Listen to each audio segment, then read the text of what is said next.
Hello and welcome to Norwood News. Today is Friday, February 28th, and I'm your host, Krista McDonald. According to CNN.com, the Norwood-based biotech company Moderna has shipped the first experimental coronavirus vaccine to the U.S. government researchers just 6 weeks after it started working on the immunization. Moderna, which was founded in 2010 and was originally based in Cambridge, is a biotech company that focuses on drug discovery and development. In 2018, they opened up a 200,000 square foot facility in Norwood. Norwood News will follow the coronavirus story in the upcoming weeks. Late last week, the Norwood Fire Department responded to a working fire at Home Market Foods on Morgan Drive. When crews arrived, there were multiple fires on the roof of the building. Chief Maurice gives us more details on this large fire. This week, Norwood Fire Department responded to a possible fire at 140 Morgan Drive. Upon arrival, ship commander found a working fire in oven number 3 at the facility. It's a commercial cooking facility that makes frozen meatballs. Crews initially attacked the fire, but found that the fire in the vertical vent step of oven number 3 had transmitted up to the roof of the building. When crews arrived on the roof via the aerial ladder, we found approximately 7 fires going on the roof, which then in turn caused us to strike a second alarm. We had mutual aid help from Walpole, Westwood, Canton, Sharon, and Norfolk. With the assistance of those towns, we were able to extinguish the fires. We had it under control in approximately an hour. We also had assistance from Foxborough, Brockton, and Rentham doing station coverage to keep the people of the town protected. With that, we're working with the management of the company to make sure that we address this situation, the cause of it. At this point, we don't know the actual ignition source, but we do know that grease was involved with the fire and why it transmitted up into the roof, where there is horizontal vent piping. So we're working diligently with the management of the company to make sure that this issue does not happen again, and we expect to have systems in place that will take care of that. Thank you to the men and women of the Norwood Fire Department for all their hard work putting out this fire. Stay tuned after this break for more town news.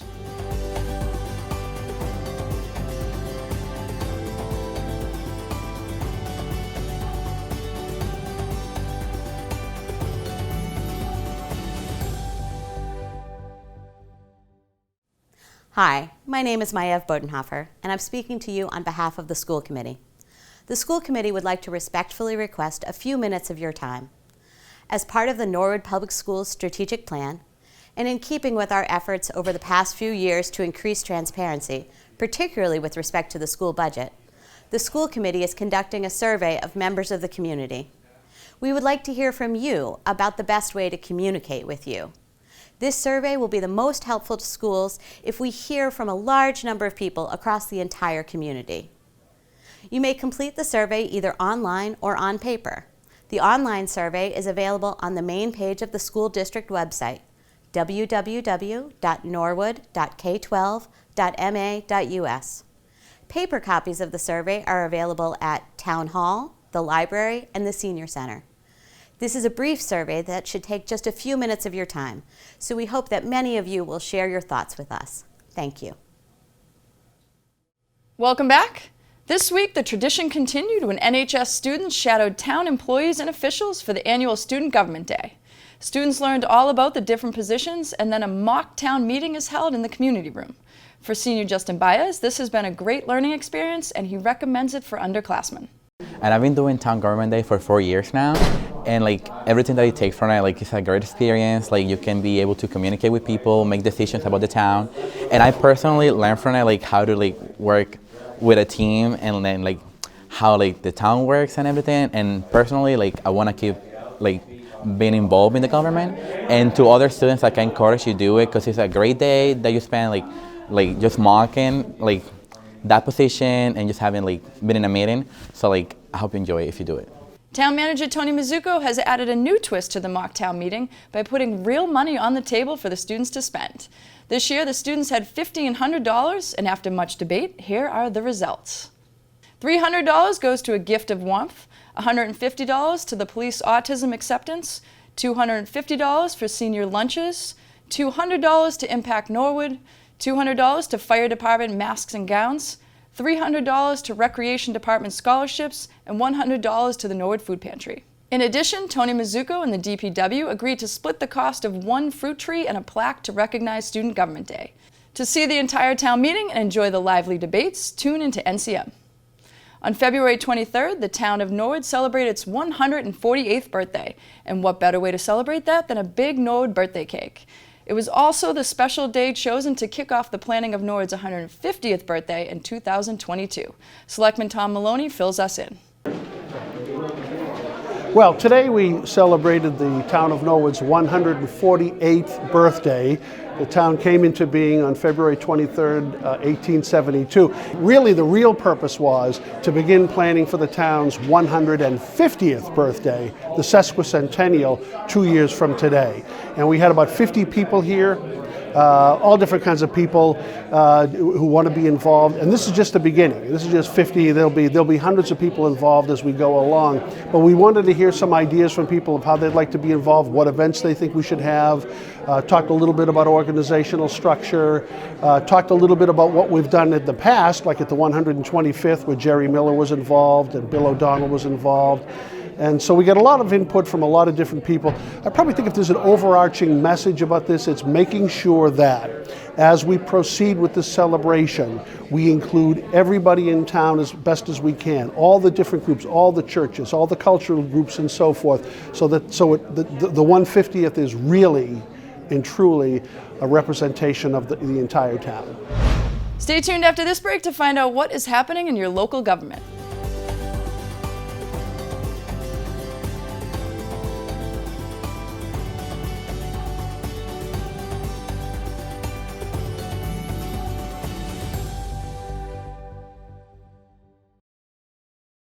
Hi folks, I'm General Manager Tony Mizuko coming to you with a special announcement about this year's Pajama Drive. And I am Paul Bishop, Chairman of the Norwood Board of Selectmen, also here to speak about this year's Pajama Drive.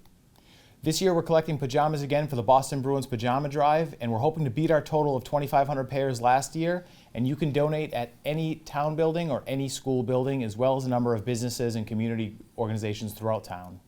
Many of the families around Norwood may not have the same opportunities other young families have. Young families today make sure their children are dressed warmly, especially at night when the temperatures are turned down in our furnaces and so on. And that goes for their grandparents too. They get concerned about their grandchildren. Everybody wants to see our young children dressed in warm pajamas during these cold winter nights. So it's important that you take part. So please be generous in donating new, unused pajamas for ages 0 all the way up to late teens and early adults. And you can drop them off at any of the school or town buildings in the town of Norwood.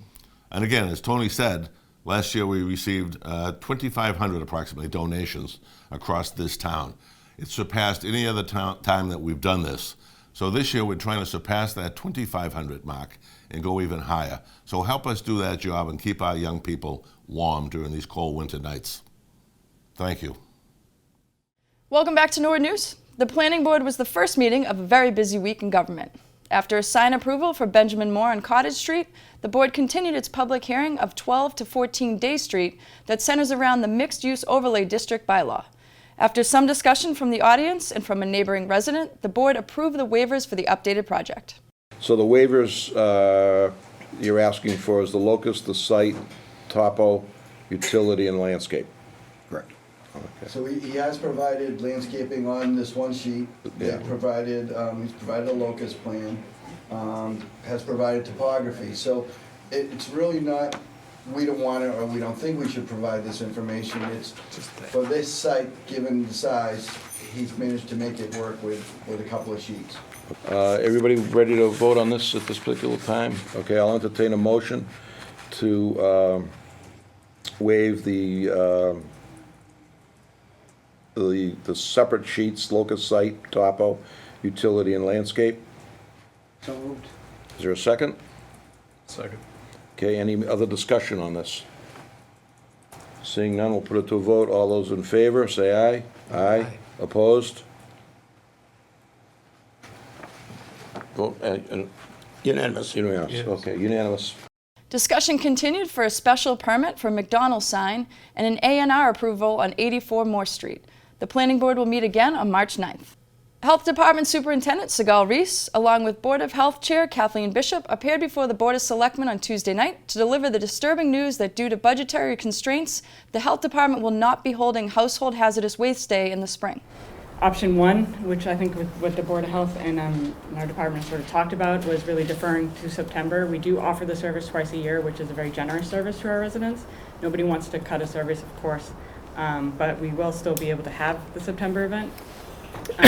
So I think that, might be the best option. Option number two is obviously to find the money. We don't have that amount in any other accounts within the health department. It's pretty much our biggest line item is Hazardous Waste Day. The board also approved tax exemptions to go on the town meeting warrant. The Board of Selectmen will meet again Tuesday. Future group walks and Earth Day were topics of discussion at the Trails Advisory meeting on Tuesday night. The group also discussed the upcoming Moonwalk on March 7th, as well as a meditation walk scheduled for April 18th. Sean Chisholm and Bernice Pierre were honored by Superintendent Thompson to start Wednesday's school committee meeting. Chisholm, who is currently the top academic student in the senior class at NHS, was given the Massachusetts Association of School Superintendents Award. Pierre, who is an extremely involved and very bright member of the senior class, was given the National School Development Council Award. Following the awards, the ELA committee presented on their new curriculum. But, and you're right, there is no perfect program, and it really is about getting a good foundation and building all those other pieces in there. And, you heard that commitment, to helping out the kindergarten and first grade, and similar to the math a few years ago, same sort of thing. But our kids can do it. Our kids can do it if they have, the teachers they have, and we give them the right tools and the right PD and the right equipment to do this. Our kids will get there. I believe that. Later in the meeting, Chairwoman Stewart announced that Dr. Thompson's contract will be renewed beyond this year. We are in a place as a committee with Dr. Thompson where we have agreed on terms. We are still waiting for some final language recommendations from our attorney, but we have agreed on some terms that we'll want to discuss and vote on here in open session. We are offering Dr. Thompson a 4-year contract starting on July 1st, 2020. And with this contract is a 2.5% salary increase. For the first year. For the first year. Thank you. The committee voted to approve the contract. The next school committee meeting will be on March 11th. Also on Wednesday night, the Sustainability Commission held a community involvement meeting at the Civic. The purpose of the meeting was to introduce the Sustainability Commission and their goals to members of the community, to bring attention to the effects of climate change, to talk about what other towns are doing to prepare, and what Norwood is already doing. To end the meeting, the Commission discussed in brief their initiative that they will introduce on Earth Day this year, and then took feedback from the crowd. For complete government coverage, tune into the NCM Government channel or watch it on demand at norwoodcommunitymedia.org. Stay tuned after this break to find out what is happening in your schools.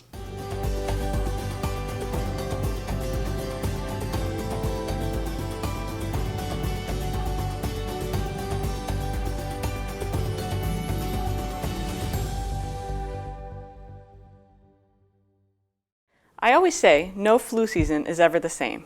Each year is different, and we like to keep a close watch on flu activity. Each year, anywhere between 12,000 and 61,000 people die from the flu. Almost 100 times that number are hospitalized, and millions get sick. Flu is a serious disease that we all need to be aware of. Every week during the flu season, the State Department of Public Health issues a flu activity report. We monitor this report to stay informed about flu activity across the state. This week's report shows the number of cases are higher than the previous 2 years in the same week, but hospitalizations for flu are lower. This might be correlated to the higher rate of influenza type B, which tends to be less severe. The best way to reduce your chance of getting the flu is to get a flu shot every year. Even if you still get the flu, the symptoms will be milder. In addition, you can take precautions to avoid being exposed to or spreading the virus. Number 1 is always wash your hands, the most effective way to stop the spread and to protect yourself from many bacteria and viruses. In addition, stay home when you're sick and cover your cough or sneeze. You can find more information on flu on the Health Department's webpage, including links to the state's website. Welcome back. Now we're going to toss it over to our Norwood Schools reporter to find out everything that is happening this week in the Norwood Public School District. Hi guys, I'm Rory Kerr, and let's take a look at some activities happening in our Norwood schools this week. The NHS Visual Arts Department is proud to announce that first completed Arts Staying Such Art Honored Community Service Project of the Year. They worked with the Memory Project to have 34 NHS students draw portraits of kids in a Malaysian refugee camp. Congratulations to Jordan Taylor and Caitlin Flynn for having their artwork selected for the Massachusetts Amazing Emerging Artist Show. Jordan also won a Sargent Art Award. Congratulations to the following students for being recognized at the Boston Globe Scholastic Art Awards: Emily Keefe for winning a gold key, Isabella Anzota for winning a silver key, and Jordan Taylor for winning an honor mention. At the Balch School, Chartwell's Food Service introduced a new program called Mood Boost. Research suggests that the food we eat can affect our mental well-being. To help students learn what foods may help them feel their personal best, over the next 6 weeks, Chartwells will be revisiting all of the elementary schools to do samplings and talk about the program with the students. Chartwell's chefs will cook up healthy meals while educating students about the relationship of food to mood and the importance of healthy eating through engaging demos, fun activities, and collectible giveaways. Students at the Callahan School were treated to Top Secret Science this week. Grades 1 through 5 all explored science experiments. They included electrical circuits, magnetism, balanced forces, and chemistry. Some kids even made Hollywood snow. This PTA-sponsored enrichment program involved hands-on experiments aligned to the curriculum. Topics included astronomy, the water cycle, forces, rocks and minerals, as well as technology and engineering. In addition, Callahan students have partnered with Morrill Memorial Library and the Bruins Foundation in their annual pajama drive for DCF. In the beginning, there was cardboard everywhere, and the Cleveland school students were up for the cardboard challenge.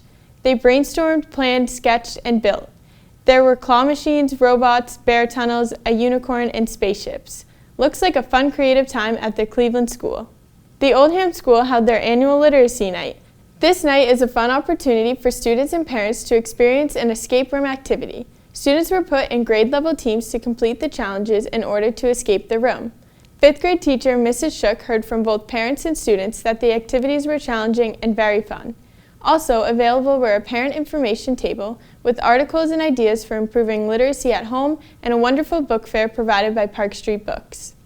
Extended Day wrapped up a busy and bustling February vacation care last Friday with over a dozen games offered in the gym, an 80-student egg drop, a day trip to Norwood Sports Center for a couple rounds of bowling, and a chance for students to make their own yummy cotton candy. April Vacation Camp has just as much fun in store. Registration will come out in mid-March. Check in with Extended Day for details. Most noteworthy this week was the final Chess Wizards class for grades 2 through 5 at the Savage Center, which culminated in a short competition. Students had the opportunity to showcase what they learned over the past 6 weeks. Every student received a Chess Wizards trophy in recognition of their hard work and growth. The new Chess Wizards class for grades K through 1 is open for registration. That class begins March 3rd and will run for another 6 weeks. If you are interested in enrolling in Extended Day for next year, reach out to their program director to be added to their contacts list. Registration begins on March 9th and will be online and opens at 10 a.m. The link for signups will be sent to all interested parents.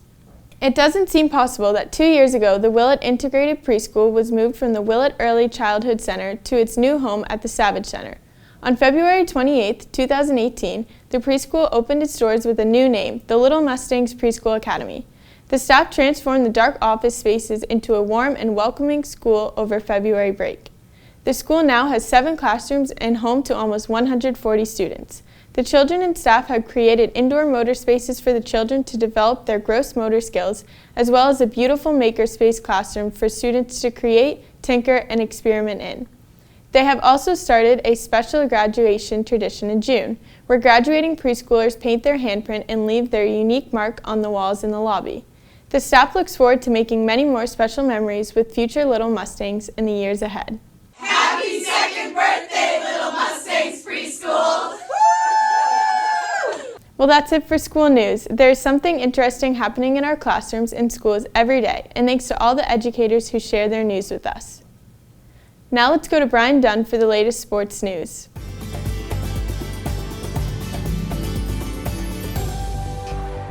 Cataldo, she's Take it up. You got speed. She's going to go for a change. Trying to get the outside. She's got it. Cataldo in. Yeah!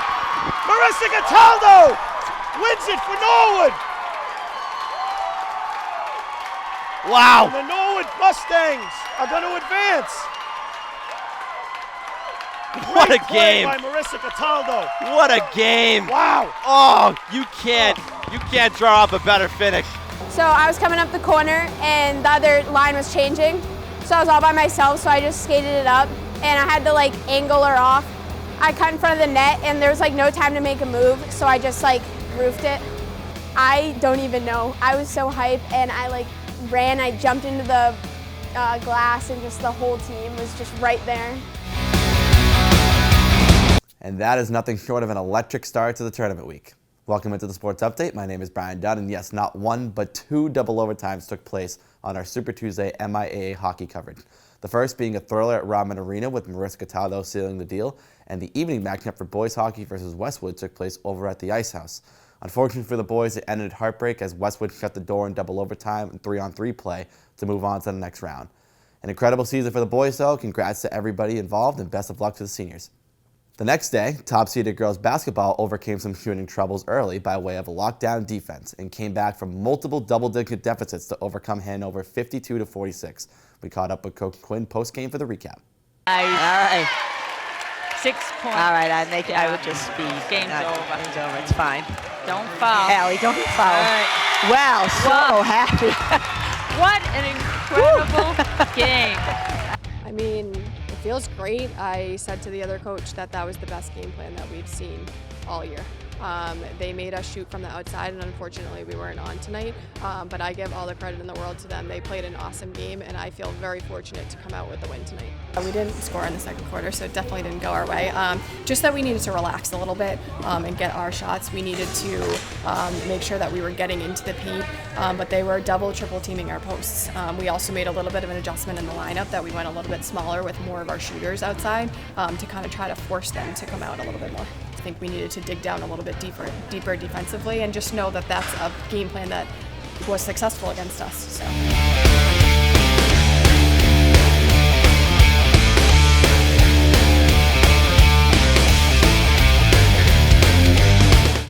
And in wrestling news, Ryan Sue has wrestled his way into the All-State Wrestling Championship taking place this weekend. We hope to hear good news from Ryan and the team soon. And that'll wrap up the sports update for this week. Just a reminder, NCM will be on site for second round coverage, including Saturday, where girls hockey will take on Canton over at the Canton Ice House. Note the new time, 4 o'clock p.m. And Friday, tonight, girls basketball will be playing against Nauset in the second round of the MIAA tournament. Thanks, Brian.